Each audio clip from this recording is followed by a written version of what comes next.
우리가 명절을 또 앞두고 있는데 추석 명절에 또 이렇게 고향 찾는 분들이 많아요. 근데 우리는 이 세상에 하늘 본향을 떠나와서 이 땅 나그네 외국인 또 이렇게 순례자로서 인생을 살고 있는데 우리가 어렵고 힘들 때마다 우리 귀한 찬양을 이렇게 우리 영혼 속에서 되새김질하면서 본향을 향하는 그런 삶을 살아간다면 우리가 어느 곳에 있든지 그곳이 천국이 되고 또 주님과 함께 동행하는 그런 은혜가 있게 될 줄로 믿습니다. 설날은 우리가 고향을 찾아 낳아주시고 길러진 부모님께 감사의 문안을 드리고 또 효도를 하고 또 일가 친척과 함께 서로 위로하고 격려받는 시간을 갖게 됩니다.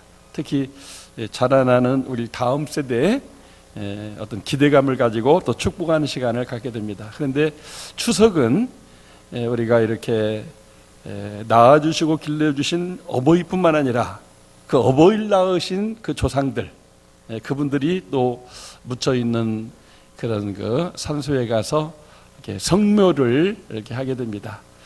저도 이렇게 장례식을 마치고 첫 성묘를 못 했어요. 다 서울로 올라가야 될 형제들이었기 때문에 이번 추석 때 내려와서 첫 번째 성묘 예배를 드리자. 어머님이 유양배우로 계실 때 제가 이렇게 연주하는 것을 좋아했거든요. 근데 마침 장례식 때 못 가지고 갔어요. 천국을 노래하는 찬양을 아버지 어머님 또 이렇게 산소에서 첫 성묘 예배를 드리면서 연주하고 싶은 그런 마음이 있어서 이렇게 기도로 준비하고 있습니다. 정말 우리가 내가 있다고 하는 것은 어버이가 있고 또 어버이의 어버이가 있고 그렇게 쭉 올라가게 되면 우리에게 누가 있어요? 하나님 아버지가 계셔요. 어떤 사람들은 진화론자는 원숭이가 있고 또 원숭이가 있게 한 아메바가 조상이라고 하네요. 너무나 난센스죠. 우리는 천지만물을 창조하신 전능하신 하나님이 우리의 진정한 아버지시요 또 그분이 창조하신 아담과 하와의 후손으로서 만물의 영장으로 살고 있는 줄로 믿습니다. 정말 이 아름다운 찬양을 작곡하고 또 이렇게 수많은 악기를 연주해서 수많은 이렇게 찬양하는 그런 피조물이 세상 가운데 어디 있습니까? 정말 하나님의 형상을 입었기 때문에 우리가 이렇게 존귀한 자로서 하나님을 예배하고 또 하나님과 함께하는 시간을 통해서 우리 영혼이 살아서 또 세상을 영적으로 하나님과 동행하면서 하나님의 영광을 드러내기 때문에 그래서 우리가 만물의 영장인 것입니다. 우리가 이번 명절을 맞이해서 이렇게 또 고향을 가게 될 때 민족의 절반이 대이동을 하지요. 그래서 하늘에서 보는 고속도로의 그 차량 행렬과 밤에 보는 그 이렇게 불빛은 마치 저 중국의 만리장성을 이렇게 보는 것 같아요. 서울에서 저 이렇게 파주, 임진각까지 해서 또 저 부산까지 또 이쪽 또 이렇게 서쪽으로는 광주, 저 진도까지 이어지는 그 차량 행렬이 밤에 보게 되면 마치 만리장성을 구경하는 것 같아요. 우리가 명절을 맞이해서 고향을 찾는 그 마음을 가지고 우리가 신앙생활을 잘하면 언젠가 우리 앞에 천국을 향하는 그런 천국길이 열려지게 되는 줄로 믿습니다. 추석의 유익이 무언가 이렇게 생각을 해봤어요. 뭐니 해도 연휴로 쉬는 거죠. 직장생활이 힘들었는데 근데 또 가사일에 주부들은 또 힘든 시기가 되기도 하죠. 그래도 일단은 가족과 함께 만나서 담소하고 또 서로 위로하는 거 그게 명절에 참 축복이 아닌가 생각이 듭니다. 뿐만 아니라 나의 뿌리를 찾고 살아온 인생을 점검하면서 더 나은 삶을 추구하는데 명절에 유익이 있다고 할 수가 있겠습니다. 이렇게 돌아보잖아요. 가족도 생각하고 자연도 생각하고 또 살았던 고향 또 이렇게 살다가 다시 흙으로 돌아가는구나 이런 것들을 우리가 생각하면서 우리가 이렇게 영혼을 가진 존재로서 더욱 영적으로 성숙하고 어떤 관계의 중요성을 깨달으면서 소중한 만남 속에서 살아가는 것이 축복이구나, 이런 명절의 유익이 있음을 보게 됩니다. 더 나아가서 이제 부모 형제 일가지청 만나고 또 위로하고 위로받는 것, 참 인생이 쉬운 분이 어디 있겠어요. 참 요즘은 초등학생들도 정말 괴로운 인생길이라고, 왜 이렇게 사는 게 힘든지 모르겠다고 꼬맹이들이 그렇게 얘기를 해요. 정말 우리가 얼마나 살아가는 것이 힘들고 각박하고 또 고단한 일인지 몰라요. 그런 속에서 우리가 이렇게 만남을 통해서 서로 이렇게 마음을 나누고, 그럴 때 그 잠깐 동안의 명절이지만은 거기서 얻어지는 삶의 에너지가 또 한 반년을 잘 버텨내가고, 또 다음에 명절 때 또 설날 만나면 더 좋은 얘기도 나누고, 더 내가 열심히 살아서 살아가는 가족이나 이웃이나 조국에 뭔가 이바지해야 되겠다고 하는 그런 깨달음을 얻기 때문에 정말 명절은 정말 유익한 것 같아요. 근데 또 참 좋은 점이 있더라고요. 요즘 명절 때 고속도로 타면 항상 이렇게 비용이 들어야 됐는데, 명절 때 많이 고향 또 부모님 일가지청 만나오라고 그냥 무료로 이렇게 고속도로를 통행하게 하는데, 그것은 국가적인 낭비 같지만 이 소중한 만남들을 통해서 막 에너지를 얻어가지고 더 열심히 살자, 더 나라와 민족을 위해서 자기 직장 일을 더 열심히 하자. 그렇기 때문에 그 돈으로 환산할 수 없는 그런 가치가 거기 있는 것 같아요. 세상이 각박하다는 것은 다 돈이 아니면 안 되는 세상인데, 돈이 없어서 고속도로를 마음대로 전국을 다닐 수 있는 것이 어떻게 보면 명절에 또 유익인 것 같아요. 고향이 있어서 또 이렇게 가신 분도 계시지만 또 못 가시는 분도 계실 텐데, 정말 이번 명절 우리 주님 위로하심 속에서 어느 곳에 있든지 본향을 향하는 순례자로 살아가는 여러분과 제가 다 됐으면 좋겠습니다. 우리 전후자로 한번 인사하겠습니다. 올 추석도 의미 있게 보냅시다. 우리 추석에 의미 있게 보냅시다. 유치원에 계시는 성도님들도. 오늘 본문은 믿음의 조상 아브라함의 이야기죠. 너무나 잘 알죠. 아브라함 얘기하면 믿음으로 순종했다. 하나님이 떠나라고 하니까 어디로 가요? 이렇게 물어보지도 않고 떠나요? 하니까 그냥 막 떠나기 시작했습니다. 그렇게 해서 마침내 100살의 아들을 낳아가지고 어렵게 키웠는데, 하나님이 그 자식을 제물로 바치라고 하니까 낳은 엄마인 그 사라와 아브라함이 상의도 안 하고 그냥 모여서 데리고 가서 장작 펴놓고 그냥 제물로 삼으려고 했잖아요. 그게 바로 아브라함의 믿음이다. 처음에는 불완전한 믿음이었지만 계속 단계 고비 넘어가면서 믿음의 조상이 된 사람의 이야기가 아브라함 이야기죠. 그래서 이 히브리서 11장은 믿음장이라고 해요. 정말 믿음으로 살았던 영웅들의 이야기를 통해서 우리도 그렇게 살아면 좋겠다. 근데 여기 본향이라는 말이 나오고 더 나은 본향이라는 말이 나오기 때문에 명절에 이 말씀을 또 우리 한 번 더 묵상해 보면서 우리가 어떻게 살아야 되나 생각을 하게 됩니다. 그런데 어떻게 아브람처럼 그냥 어디로 가야 되는 목적지도 안 알려주고 가라고 한다고 해서 갈 수가 있는가? 정말 낯선 곳으로의 어떤 그 여행이, 오늘날은 차도 있고 비행기도 있고 배도 있고 뭐 여행 가방도 있고 다 모든 게 준비되어서 요즘은 불편함이 없지만, 옛날에 가족을 이끌고 낯선 땅에 간다는 것은 이게 잘못하면 거기서 왕따 당하거나 죽음을 당할 수도 있어요. 그 터세라는 게 있잖아요.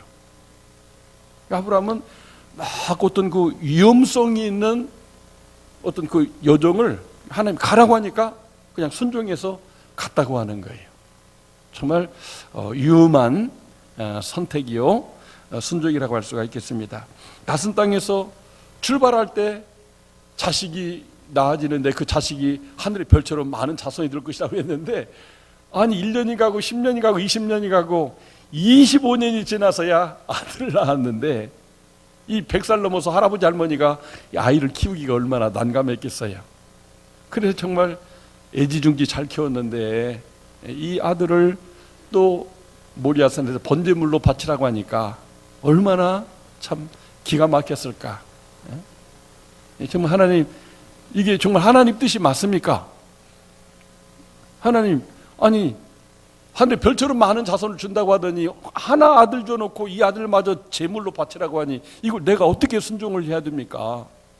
이거 마누라한테 얘기했다가는 다 쥐어뜯기고 아직 하지도 못할 것 같은데 도대체 어떻게 합니까?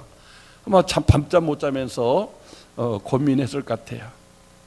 그래서 사라가 잠든 밤 몰래 이삭 잠깐 나와라 해가지고 그냥 장작에다가 칼에다가 불 피울 거 준비해가지고는 자기 죽으러 가는데 이삭은 모르고 이렇게 따라가잖아요. 정말 믿음으로 순종한다고 하는 것이 얼마나 어려운 것이고 또 위험한 것이고 갈등 생기는 것인지, 믿음으로 순종한다는 것이 이렇게 어렵다는 것을 우리 아브라함의 이야기를 통해서 보게 되는 것입니다. 우리 모든 성도들은 본향을 향하는 순례자들입니다. 그래서 이 세상 나그네 인생길을 가요. 그래서 오늘 또 나그네와 외국인이라 이렇게 이야기하고 있어요. 우리들은 이 세상이 우리의 영원한 고향으로 생각하는데 성경은 이 세상을 언젠가 우리가 다 떠나가야 된다고 하는 것이죠. 이곳에서 저곳으로, 저곳에서 또 저곳으로 이렇게 가다가 나중에는 이 세상을 떠나가는 것이 우리 인생이다. 그래서 인생은 나그네의 인생이다. 인생은 하수생과 같다.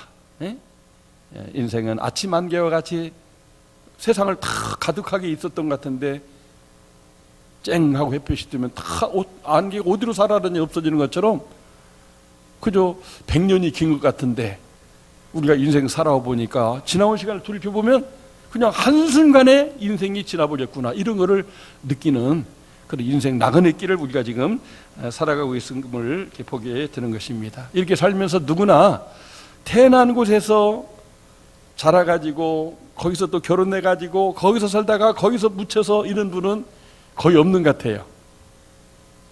저도 보니까 20살까지는 고향에서, 근데 이제 고향을 떠난 때가 이제 군대로 떠났는데 나중에 또 이렇게 신학교로 떠나고, 그래서 타향살이 얼마란가 손꼽아 해보니 고향 떠난 지 제가 벌써 45년이 됐습니다.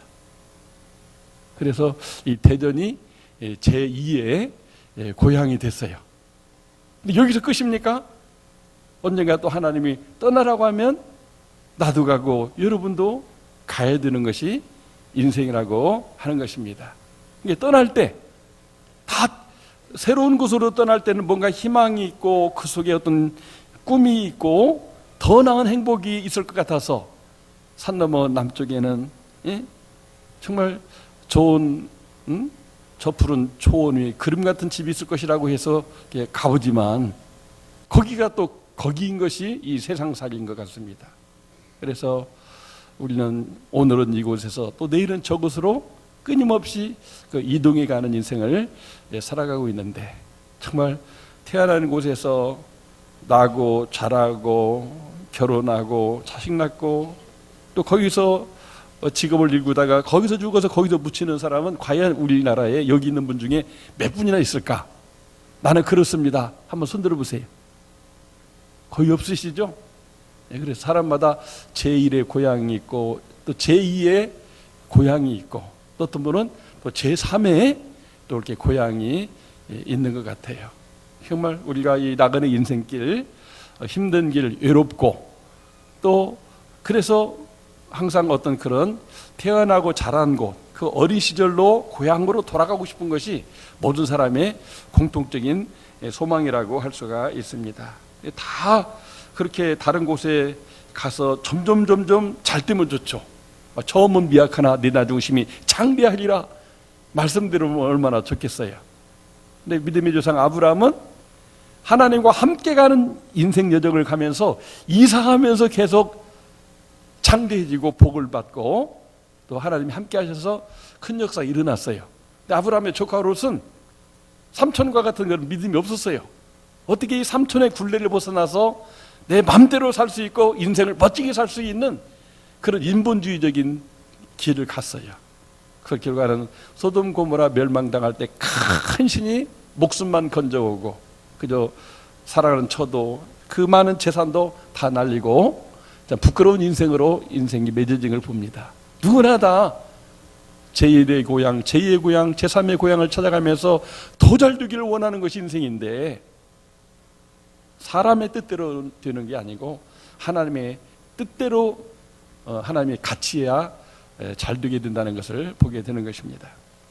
아브라함은 무엇 때문에 부르심 받았을 때 갈 바를 알지 못하고 정든 고향을 떠났을까요? 그것은 오늘 말씀에서도 보는 것처럼 하나님이 약속의 땅을 주겠다고 말씀했기 때문입니다. 특별히 하나님이 예비하신 한 성을 바라보고 떠났다고 말하고 있어요. 여기서 말하는 한 성은 뭐냐면 옛날에는 그 성이 나라입니다. 나라. 그러니까 내가 그냥 하나님이 떠나라고 하니까 무조건 순종해서 떠나면 점차 나라로 발전해 주겠다. 그래서 창세기 12장에서 본토치즈 아비집을 떠나 내가 너에게 지시하는 땅으로 가면 내가 너에게 복을 주고 내 이름을 창대케 하며 모든 열국의 아비가 되게 하겠다. 하나로 출발하지만 한 부부로 출발하지만 나중에는 하나의 어떤 그 성을 이루고 나라를 이루게 해주겠다. 이게 하나님의 약속이었어요. 아브라함은 그 약속을 붙잡고 갈 바를 알지 못하고 하나님께 믿음으로 순종했다고 하는 것입니다. 하나님은 이렇게 갈 바를 알지 못하지만 하나님의 부르심이 있기 때문에 순종하는 사람에게는 함께 하셔서 그 약속이 있는 곳으로 또 한 성을 이루는 그런 곳으로 인도하시고 또 그런 성을 이루게 하셔요. 저도 이 말씀을 적용해 봤어요. 어제 밤새 묵상해 보니까 나를 하나님이 그렇게 예수도 믿지 않는 집안에서 이렇게 나를 따라오너라 이렇게 부르시고 이렇게 고향을 떠나서 선지동산으로 가라 이렇게 부르심을 주셔서 이렇게 떠났는데 나를 통해서 약속한 땅 한 성이 무엇인가 이렇게 생각해 보니까 우리 전민제일교회가 한 성이더라고요. 할렐루야. 하나님 저에게도 약속을 이루어 주셨어요. 정말 농사꾼의 아들로 태어나서 농사 짓고 고향에서 태어나서 살다가 고향에 묻힐 그런 사람인데 제2의 고향인 대전으로 인도해 가지고 전민제일교회라고 한 성을 하나님이 계획하신 대로 세우셔서 이렇게 함께 하나님께 예배하며 참 본향을 향하는 이런 찬양을 하나님께 올려드리면서 그래 본향의 마지막 종착지에 이를 때까지 예수님을 주인 삼고 찬양하며 가야 되겠다 이렇게 하는 이것을 보니까 좀 하나님은 아브라함뿐만 아니라 저뿐 아니라 하나님을 믿고 인간의 생각으로는 부당하고 불편하지만 이렇게 순종하는 사람에게는 한 성을 예비하시고 이렇게 인도하신다는 것을 보게 되는 것입니다. 그래서 아브라함은 갈 바를 알지 못하고 이렇게 순종했더니 갈대에 우르에서 하란으로, 하란이 제2의 고향이죠. 하란에 지금 정착해서 잘 살고 있어요. 하란 땅은 저 중동 지방의 유프라테스 티그리스 강 유프라테 문명이 일어났던 땅이에요. 거기가 너무나 그 이 비옥한 땅이고 오늘날은 막 그 석유가 막 쏟아지는 너무나 좋은 땅이거든요. 그래서 너무 살만하니까 하나님께서 부모랑 형제랑 다 떠나서 그냥 내가 갈 때는 알려줄 테니까 그냥 빨리 보따리 싸라 그러니까 그냥 그렇게 순종을 했다 그 말이죠. 그랬을 때 하나님은 약속하신 대로 약속의 땅 적과 국의 가나안 땅에 이르게 하셔서 여기 말씀에도 보니까 처음에는 뭐 늦게 난 이삭하고 또 이삭이 난 그 쌍둥이 아들 야곱이 같이 나오잖아요. 거기서 그냥 집을 짓고 거기서 그냥 오손도손 살아가는 조그마한 하나의 그냥 떠돌이 그런 백성이었는데 신명기에 보면 그게 유랑하는 우리 조상은 나그네다 하는 말이 바로 그 말이죠. 근데 나중에는 그 땅이 그 밑 자손들이 사는 땅이 되고 예루살렘 성 시온성이 세워지게 되고 거기서부터 독생자 예수가 오셔서 인류를 구원하는 이런 축복을 이루게 됐다고 하는 것이죠. 정말 우리가 이런 소망을 가지고 순종하는 사람에게는 하나님이 그 소망을 이루어 주십니다. 막 아브라함이 막 노력해서 이룬 게 아니에요. 여기다 성 만들까? 여기다 성 만들까? 이렇게 노력한 게 아니고 하나님이 그 때를 하나님이 이루신다고 믿고 내가 내 아들에게 최선을 다하고 이삭은 또 그 야곱과 에삭이 최선을 다하고 그래서 하나님 중심으로 믿음 가운데 소망을 갖고 최선을 다할 때 점차 장대해지는 성으로 나라로 발전되는 것을 보게 되는 것입니다. 더욱이 얼마나 하나님을 사랑했으면 그렇게 백살이 나와서 애지중지하는 가문의 혈통이 유지되느냐 끊어지느냐 하는 그런 상황에서 그 자식을 하나님께 제물로 바칠 수 있느냐고요. 정말 이거는 나한테 그렇게 하라고 하면 할 수 있을까 이렇게 생각해 보면 쉽지 않은 일이라는 걸 금방 생각하게 될 거예요. 그렇죠? 어떤 분이 옛날에 그랬대요. 자식을 7 낳았는데 또 8째가 들어선 거예요. 그러니까 이 어머니 입장에서는 정말 이 7 낳은 아이들도 키우고 뒷바라기 넣어주는데 또 8째를 가졌으니 이걸 어떻게든 지워야 되겠다, 유산시켜야 되겠다 그런 마음을 먹었는데 마침 그 옆집에 새 들어온 아주머니가 있었어요. 그 새 들어온 아주머니는 아이가 4밖에 안 됐어요. 그러니까 아주머니 요즘 애기 못 낳는 집도 많으니까 내가 그 집에 이렇게 입양 보낼 테니까 낳으시라고. 그 잘못되면 큰일 날 수가 있다고 해서 나와가지고 아이고 이 7 키우다 빨리 이 애기 좀 어디 좀 보내달라고 애기를 안고 그 새빵살이 그 아줌마에게 부탁을 했어요. 그랬더니 그 아줌마가 뭐라고 했을까요? 화를 내면서 아니 강아지도 7, 8마리 나도 한 마리라도 누구 공짜로 줍니까? 내 자식 나가지고 왜 남을 공짜 주냐고. 나는 4밖에 안 되는데 8이니까 더 좋지. 그래서 결국 키웠는데 그 8째가 2세 아들 다윗처럼 정말 하나님의 큰 축복이 인물이 됐다고 하는 이야기가 있습니다. 얼마나 자식 하나가 소중해요. 근데 그런 자식이 하나밖에 없는 자식인데 번제로 드려라? 뭐 신학교 보내라 이게 아니에요. 죽여서 재물삼을 하는 거예요. 이게 얼마나 어려운 겁니까? 그러나 하나님이 생명의 주인이고 이 아이도 하나님이 낳게 해주셨고 이 아이의 앞날도 하나님께 있다면 나는 그저 순종할 뿐이다. 그랬을 때 믿음의 완성자 아브라함의 믿음의 조상이 된 마지막 그것이 시험이요 테스트였던 거예요. 하나님은 사람을 제물로 받으신 분이 아니죠. 하나님 자신은 자신의 독생자를 우리 구원을 위해서 주실지언정 우리 자식을 희생시켜서 그렇게 제물 받는 분이 아니셔요. 시험이었던 거죠. 정말 하나님을 진정으로 믿고 이 세상에 그 무엇보다도 그 애지중지하는 아들보다도 하나님을 더 사랑하는가 이 부분을 하나님이 확인해 보고 싶었는데 마침내 그 시험을 통과할 때 여호와 이래 앞으로 너희 앞날 다 예비해 주신다. 하나님 책임져 주신다. 이렇게 하나님이 말씀하신 것을 봅니다. 마침내 그 아브라함의 혈통에서 신약성경 마태복음 1장 1절을 보면 아브라함과 다윗의 자손 예수 그리스도의 세계라 해서 결국은 후손이 계속 나는 가운데 예수님이 오시고 그 예수님을 통하여 한성 하나님의 나라가 이루어져서 주 예수를 믿는 자가 다 구원받고 하나님의 자녀가 되고 아브라함의 자손이 되고 마침내 그 예수님을 통해서 십자가에 죽으시고 부활 승천하시면서 하늘나라의 그 처소 천국에 갈 수 있는 길이 열리면서 어떤 민족이든지 이방이든지 유대인이든지 잘 믿든지 못 믿든지 오직 예수님을 믿고 그분을 이렇게 따라서 살아가게 되면 아브라함이 따랐던 것처럼 예수 믿는 그 예수 따르는 길을 가게 되면 마침내 영원한 천국 분향에 이르게 한다고 하는 것입니다. 우리 모두 이 사실을 믿을 수 있기를 바랍니다. 정말 이게 얼마나 소중하고 큰 축복인지 몰라요. 지난주 우리 장로님 한 분이 전화를 주셨어요. 옛날 저희 교회에서 이렇게 안수집사로 피택받고 안수집사로 이렇게 충성하시다가 더 나은 곳으로 가서 잘 살으려고 이사를 갔는데 그만 2년마다 한 번씩 정기검진을 하는데 건강 이상이 있는 거예요. 그래서 이제 다시 종합 검사를 했는데 왜 이게 무슨 병이에요? 그랬더니 갑자기 위암 4기가 나와버렸어요. 2년 만에 검진하는데 그 2년 사이에 이게 암이 생겼는데 모르고 이게 커서 다른 기관으로 임파선 따라 다 전이가 돼버린 거예요. 수술도 못하는.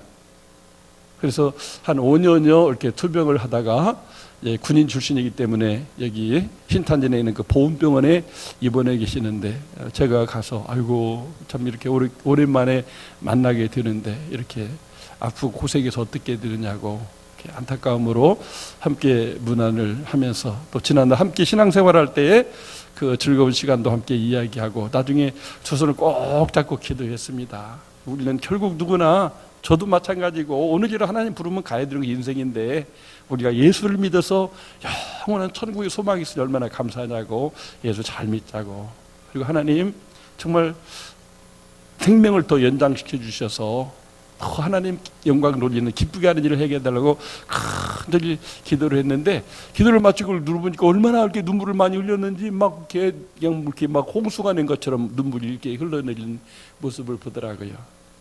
그 모습 속에는 어떤 슬픔이나 어떤 절망이 아니고 주 예수를 믿는 그리고 내가 이렇게 외롭고 힘들 때 누군가 찾아와서 위로해주고 기도해주는 것이 너무 감격스러워서 어느 제라도 내 영 부르면 천국에 가겠다고 하는 그런 믿음과 소망과 사랑이 그 눈물 속에서 이렇게 보여졌습니다. 정말 우리가 입장 바뀌어놓고 내가 그런 일을 당한다고 생각을 해보세요. 그게 무슨 애고 든 일이냐는 거죠. 사람마다 다 직장생활하면 1년에 한 번씩은 정기검진을 하라고 국가가 하라고 해서 했는데 그게 검진한 다음에 생겨가지고 갑자기 이게 발전이 되니까 졸지에 이렇게 위암 4기 말기 판정을 받고 수술도 할 수 없는 가운데 이렇게 간 5년 가까운 투병에 승리를 했는데 이제 점점 악화되니까 입원하게 되셨는데 이게 남의 일 같지가 않아요. 정말 그 집사님이 주 예수를 믿는 믿음으로 살고 또 천국을 소망하며 살고 그리고 내가 이렇게 고통스럽지만 가족을 사랑하고 그 사랑을 받으며 또 누군가 나를 사랑한 사람들이 또 기억하고 이렇게 사랑으로 위로해 줄 때 그 사랑 속에서 현재의 천국을 경험하는 것을 이렇게 보게 됩니다. 참 우리가 이런 명절을 맞이해서 우리가 어떻게 살아야 되는가 스스로에게 한번 물어야 되는데 저는 믿음, 소망, 사랑으로 살아갈 수 있기를 축원합니다. 저희 아들들이 초등학교에 가더니 가훈이 있으면 좀 하나 적어오라고 해가지고 저한테 아빠 가훈이 뭐야? 그러니까요. 우리 가훈 모르냐? 거기 있잖아. 골로새서 13장 13절에 그런 믿음, 소망, 사랑이 세 가지는 항상 있을 것인데 그 중에 제일은 사랑이다.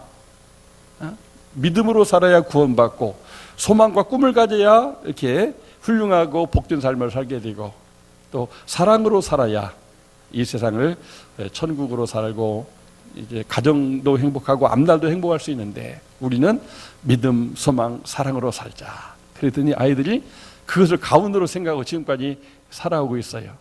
지금까지 예수 믿고 있고 지금까지 꿈을 가지고 살고 있고 지금까지 서로 사랑하면서 의지하면서 살아가고 있어요. 여러분 가훈 있어요? 예, 저는 이 가훈이 제일 좋은 것 같아요. 믿음, 소망, 사랑. 근데 아브라함의 인생이 보면은 이 믿음과 소망과 사랑이 그렇죠? 하나님을 믿고 하나님이 한 성을 예비하셨는데 그 약속의 땅 거기가 내가 하나님을 믿는 그 하나님을 마음껏 믿을 수 있는 나라 그 하나님을 섬기는 성이 된다고 하는 그런 소망을 품고 살았어요. 그리고 하나님을 사랑하고 이웃을 사랑해서 그래서 어디 낯선 곳에 가가지고 막 싸우지 않았어요. 오히려 어려움 당한 사람을 돕는 일을 하기 때문에 항상 사랑 가운데 평화를 누리면서 살았던 것을 보게 됩니다. 우리 믿음의 조상 아브라함이 믿음과 소망과 사랑으로 살아서 이 땅을 천국 본향처럼 살았고 또 이 세상을 떠날 때는 참 영원한 천국으로 가게 됐다면 우리도 그렇게 살면 좋겠다. 그래서 이번 명절에 우리가 믿음과 소망과 사랑으로 살면 좋겠습니다. 특히 이렇게 막 링링이라는 태풍이 온 땅을 휩쓸고 지나갔잖아요. 사상자도 많이 발생하고 엄청난 그런 재물의 손상도 있습니다. 참 국가 민족이 슬픔 가운데 있어요. 또 조국이라고 하는 인물이 조국을 구한다고 하는데 그분을 또 바라보는 백성들의 시각은 또 둘로 나눠져 가지고 이름은 조국인데 정말 저분이 조국을 위할까 안 할까 혼돈에 지금 빠져 있어요. 우리가 평화통일을 추구하는 북한은 핵무장을 해놓고 연일 미사일을 개발하는데 열을 올리고, 우리가 영원히 동맹으로 생각했는데 돈 많다고 우리나라를 깔보고 자꾸 돈만 어떻게 뺏어가고 못 살게 하려고 하는 동맹들을 보면서 또 우리가 많이 낙심이 됩니다. 정말 등소평은 후계자들에게 도광양회, 그래서 미국인 나라가 도와서 우리가 지금 이렇게 잘 살고 있는데 앞으로 100년 동안은 미국 건들고 미국과 싸우고 미국과 같이 맘먹으려고 하지 말라, 그런 유언을 해놨는데, 이게 뭐 15억이나 되는 인구가 통치하기 어려우니까 결국은 옛날 황제 시대로 지금 돌아가가지고 중국몽을 이야기하게 되는데, 골피 잘못하면 이 고래등 싸움에, 미국과 중국 싸움에 죽어나는 게 우리 한반도, 그들 영향력을 미치면 한순간 우리가 전쟁에 휩싸일 수 있는 그런 어려움 가운데 지금 있지 않습니까? 어디를 바라보아도 별로 이렇게 소망이 없어요.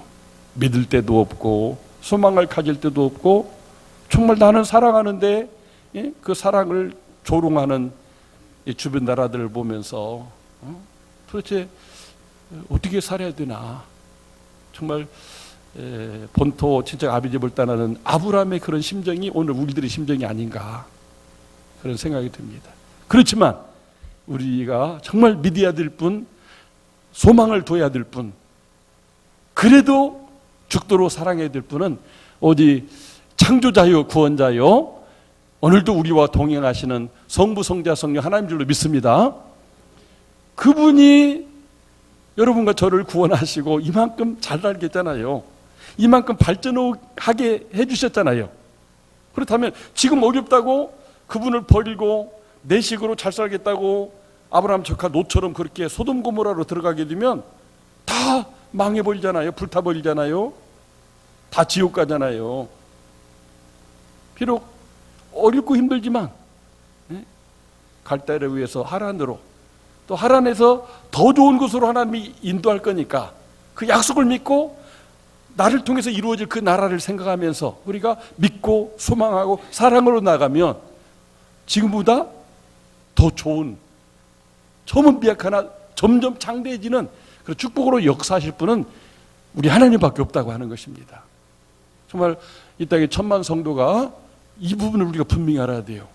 세상에 어떤 권력자가 막 대단한 인기를 얻고 금방 막 세상이 다 천국이 되는 것처럼 그렇게 큰 소리 치지만 나중에 용두삼위 그 권력이 끝날 때쯤 되면은 정말 너무나 형편없고 초라하고 이게 뭐야, 실망감만 들잖아요. 이게 우리 인간의 한계입니다. 우리가 너무 세상 사람을 바라보고 의지하면 안 돼요. 오직 우리가 믿고 소망하고 사랑하며 살아야 될 대상은 우리 전능하신 하나님밖에 없는 줄로 믿습니다. 그래서 저는 제가 간증할 수 있는 거예요. 만약 내가 고등학교 1학년 때 자살하려고 했고 2학년 때 와보라고 목사님이 찾아와서 전도하니까 예의상 한번 갔는데 여기에 길이 있고 진리가 있고 생명이 있다 그래서 예수를 믿게 됐는데, 제 인생이 이렇게 목사들 거를 부모님이 알았습니까? 마을 사람이 알았습니까? 누구 무슨 조상에 무슨 뭐 음복이 있어서 내가 이런 겁니까? 도대체 뭐 때문에 오늘 제가 이렇게 목사 되어서 전민대일교회는 한성을 이루었느냐고요. 전적으로 하나님의 은혜인 줄로 믿습니다. 아브라함이 이렇게 전적으로 하나님을 믿고 소망하고 사랑하니까 하나님이 전적으로 아브라함을 책임져 주셨어요. 그래서 신약 성경에 예수님은 뭐라고 하죠? 하나님이 죽은 자의 하나님이 아니라 산 자의 하나님이니라. 아브라함과 이삭과 야곱의 하나님은 지금도 살아있고 아브라함과 이삭도 야곱도 죽은 것 같지만 지금 이 믿음 안에 사는 사람들 속에서 아브라함과 이삭과 야곱은 지금도 살아있다는 거예요. 우리가 예수를 믿는 이 믿음 안에서 아브라함처럼 믿음과 소망과 사랑으로 살아가게 되면 잠깐 있다 사라진 세상과 함께 내가 사라지는 게 아니라 우리의 믿음이, 우리의 삶이, 우리 이 가치가 사랑하는 자손들을 통해서 계속 뻗어가게 되고 이 나라와 민족 가운데 그 영향력이 넓어지면서 하나님의 구원이 완성되어 가게 된다고 하는 것입니다.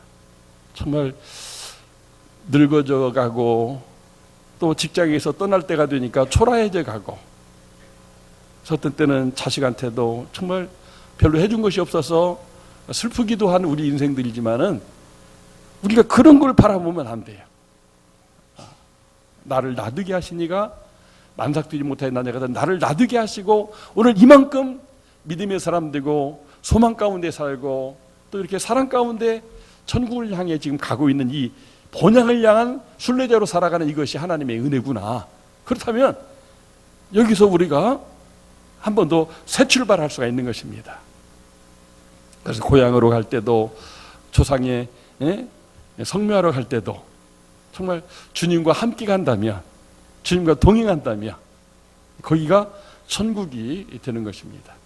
아브라함은 마음만 먹으면 고향으로 갈 수가 있었어요. 성공자로서. 왜냐하면 자기 집에서 기르 318명이 10,000명의 군대를 죽이기 위해서 이기기까지 했거든요. 근데 그런 사람들을 앞세워가지고 하란으로도 갈 수가 있고 갈대아우로도 갈 수가 있었어요. 근데 아브라함 가지 않았어요. 왜? 뒤에 있는 것 바라보지 말고 앞에 있는 영원한 세계에 더 나은 본향으로 가자. 뒤돌아오는 그런 본향이 아니라 마지막 죽는 날까지 또 죽어서도 계속 이어지는 그 더 나은 본향으로 가자. 이것이 아브라함의 믿음이었고 소망이었고 또 사랑이었습니다. 우리 모두 그렇게 살 수 있기를 주의 이름으로 축원합니다.